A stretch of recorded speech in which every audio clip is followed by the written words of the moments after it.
get so many messages of them wanting to leave, but being so terrified of what family and people will say. The nice thing for me is that I am number 6 of 11 children. Other than one other sibling, who of course is a man, I was the only one who was active. Of all of my siblings, I was the only one to serve a full-time mission. When you're active and people leave, you get a front row seat on how you're talked about as an ex-Mormon. And the last thing you ever want is for these people whose opinions you grow to really care about to see you that way, especially your fucking family. I left the church in September of 2019, which was like months after I got home from my mission. And I just like went into full-blown faith crisis. My loyalty was not to people or an institution, it was to the truth. So I decided to see a Mormon therapist. He was very much trying to keep me in the church. The way he would react to certain thoughts that I would have were definitely like giving biased, which, side note, is not why I stopped seeing this therapist. He ended up being a fucking creep, which is a completely different story time. Oh my God. A lot of my siblings were just like kind of waiting for me to open my eyes.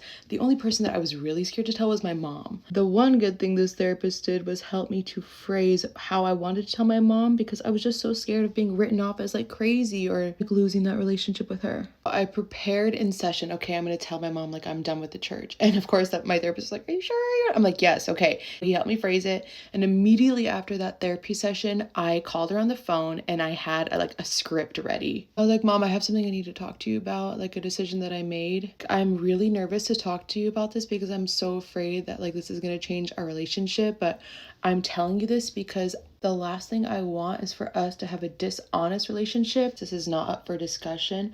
I just want to be honest with you and tell you what's going on in my life. I don't need you to share your opinion on it. I don't need you to try to convince me one way or another. Once she agreed to those boundaries, I was like, okay, I know this might really hurt your feelings. I gave it so much thought. I did not come to this decision lightly. I have decided that I would no longer like to be a part of the Mormon church. I completely respect that this is something that you're still active in and that you love, but this church is not for me. I hope that doesn't change anything between us. I love you so much and our relationship is so important to me, and I hope that you can accept this. Luckily, I did not need her for anything. There was nothing she was gonna like hold over my head like, oh, I'm taking away money or the place you live. There were people in my life that I could lean on who were like in the same headspace as me. I was scared, but I knew I would be okay no matter what her reaction was. There was like a little back and forth, obviously. And the one thing she did say was, as long as you don't become one of those ex-Mormons who talks about the church.